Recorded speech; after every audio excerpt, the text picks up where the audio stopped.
channel. Today we're going to be looking at the Q2 earnings for Okta. For the benefit of those who don't know Okta, Okta is a security access. It's a security platform. They provide security access for clients, customers, and a lot of companies all over the world make use of their application. The CEO was quoted to say that they have issues on their integrating of their merger assets. I assume that they're having issues on performance of integrating their systems on their clients. However, why we're talking about this is because they stop deep, and that might just be one of the reasons. Also, it could just be due to their revised guidance. Sometimes company will beat the top and bottom, but because they revise on their guidance for the full year, then investor might punish them on that. Let's have a look at the details of the earnings. The actual revenue is 451.8 million. The analyst expectation is 429.8 million. The EPS, adjusted EPS, is 0.10 cent, while the analyst expected 0.30 cent. The revenue is up 43% year over year, while the subscription fee is up 44%, but the stock price is down around 25%, trading $70, in fact $69 to $70. The challenge is the merger, the integration issues. But then, let's have a look at the breakdown, the summary of the earnings on their website, and we'll also have a look at the technical chart for price action. Let us see what we can get from the price action. Let's have a look. Here is the detail for second quarter fiscal year 2023 financial result for Okta. This is a summary. Q2 revenue grew 43% year over year. Subscription revenue grew 44% year over year. Remaining performance obligation RPO grew 25% year over year to 2.79 billion. Current remaining performance obligation grew 36% year over year to 1.50 billion. Uh, Identity has become a critical component of every organization's strategy around zero trust security, digital transformation, and cloud adoption. These three mega trends continue to drive the identity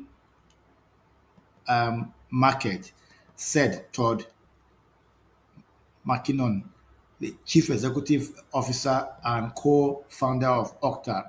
Looking at this second half of the year, of the physical year, we are focused on refining the go-to market strategy for the combined Auto and Okta sales organization, strengthening our teams and making strategic reduction to our spend to improve uh, profitability. Second quarter fiscal 2023 financial highlight. Revenue, total revenue was up 452 million, an increase of 43% year over year. Subscription revenue was 435 million, an increase of 44% year over year. RPO or subscription backlog was 2.79 billion, an increase of 25% year over year. CRPO, which is contracted subscription revenue expected to recognize over the next 12 months, was 1.50 billion, up 36% compared to the second quarter of fiscal 2022. Calculated billings, total calculated billings was 491 million, an increase of 36% year over year. GAAP operating loss. GAAP operating loss was 208 million, or 46% of total revenue, compared to a GAAP operating loss of 263 million, or 83% of total revenue in the second quarter of fiscal 2022. Non-GAAP operating loss. Non-GAAP operating loss was 15 million, or 3% of total revenue, compared to non-GAAP operating loss of 25 million, or 8% of total revenue in the second quarter of fiscal 2022. GAAP net loss was 210 million, compared to a GAAP net loss of 277 million in second quarter of fiscal fiscal 2022. GAAP net loss per share was $1.34 compared to a GAAP net loss per share of $1.83 in the second quarter of fiscal 2022. Non-GAAP net loss Non-GAAP net loss was 16 million compared to non-GAAP net loss of 16 million in the second quarter of fiscal 2022. Non-GAAP basic diluted net loss per share was 0.10 compared to non-GAAP basic and diluted net loss per share of 0.11 cent in the second quarter of fiscal 2022. Cash flow, which is king, cash flow. Net cash used in operation was 19 million or 4% of total revenue compared to net cash used in operation of 3 million or 1% total revenue in second quarter of fiscal 2022. Free cash flow was negative 24 million or 5% of total revenue compared to negative 4 million, 1% of total revenue in second quarter of fiscal 2022. Cash, cash equivalent and short-term investment were 2.48 billion at July 31st, 2022.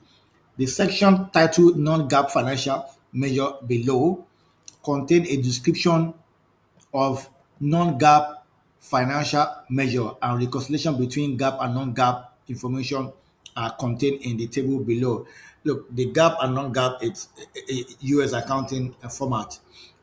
Financial outlook for the third quarter of fiscal. Also, I must mention that for a company that has cash flow is king. So when a company has cash flow, it could be able to use the cash for anything, absolutely anything, share buyback, reinvestment. They can even do acquisition, and that's how another way to grow your business. Financial outlook for the third quarter fiscal 2023. The company expects total revenue of 463 million to 465 million, representing a growth rate of 32% to 33% year over year. Current RPO of $1.54 billion to 1.55 billion, representing a growth rate of 30% to 31 year over year. Non-GAAP operating loss of 37 million to 36 million and non-GAAP net loss per share of 0.25 to 0.24 cents, assuming weighted average shares outstanding of approximately 158 million. For the full year fiscal 2023, company now expects total revenue of 1.812 billion to 1.820 billion, representing a growth rate of 39 to 40% year over year. Non-GAAP operating loss of 110 million to 105 million and non-GAAP net loss per share of 0.73 cents to 0.70, assuming weighted average shares outstanding of approximately 157 million. These statements are forward-looking and actual represent may differ materially. Refer to the forward-looking statement safe above below for information on the factor that could cause our actual result to differ materially from these forward-looking um, statements. Now, Okta has not reconciled its expectation as to non-GAAP operating loss and non-GAAP net loss per share to their most directly comparable GAAP measure because certain items are out of Okta's control or cannot be reasonably predicted. Accordingly, reconciliation for forward-looking non-GAAP operating loss and non-GAAP net loss per share are not available. Let's move on to the website so we see what uh, Okra does. Then we go on price action. This is the website for Okra, so you can have a good idea of what they do. It is an access, identity access. That's what they do. Security platform, security system, which every customers, every client uh, require. So now you can see, what Okra really does.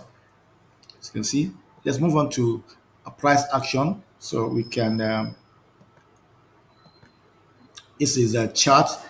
This chart is a MarketSmith platform. It's a premium platform, but then I like it. It's quite accessible. Um, Market capitalization. 10.20 billion. Shares in float 149.3 million. Shares outstanding is 157.8 million. The EPS rating 19. The PE ratio not applicable. EPS growth not available. Cash flow 0.21. And as you can see, well, um, they haven't been making money of yeah, even though they might have been beating their earnings, as you can see, it's negative. And 2023 is still negative. That's the estimate, even 2024. Here it is trending 64.63, and it has dropped 30% of its market price today, which is around $28.85. 52 weeks high is 276, while 52 weeks low is 58. It is currently trading minus 76%. Wow, minus 76% of 52 weeks high. Let's have a look at um, ownership information, owners information. Funds own 56% of Okta. Banks 1%. Checklist. Now you can see, it has always been negative. So 2 out of 8 for Peter Lynch. Warren Buffett, 1 out of 16. Now you can see that, where it has always been negative. Again, another Benjamin Grant. Benjamin Grant is 3 out of 13. Let's have a look at technical. It's currently trading below 10 weeks moving average and, of course, 40 weeks moving average. Let's have a look at price action. You don't need a soothsayer to tell you that Okra was consolidating around here, sideways move, and they have a big down drop. I put it here.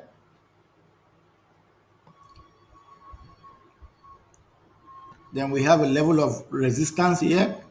I would say a period of sideways consolidation here, but it broke this level of support down. So we're currently here. Let's have a look at it on a daily chart.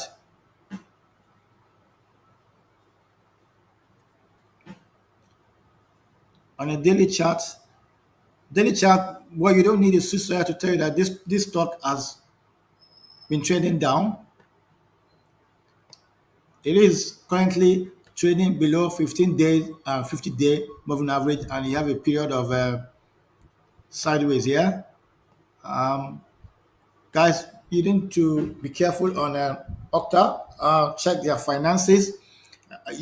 You can see the EPS has always been negative. 2016 till date is still negative.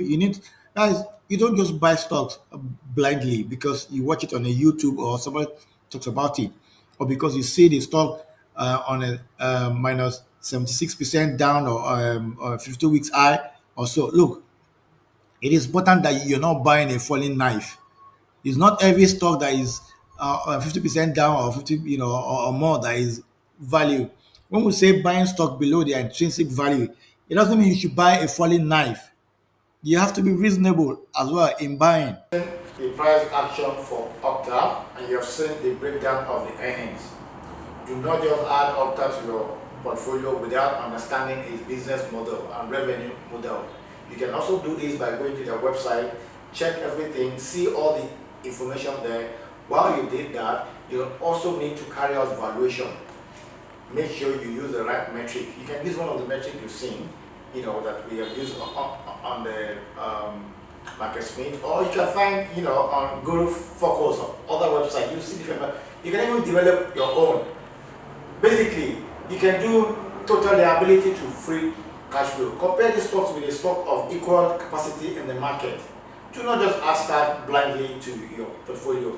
Thank you for watching this channel. We will continue to produce content that will support your investment journey. Please call again.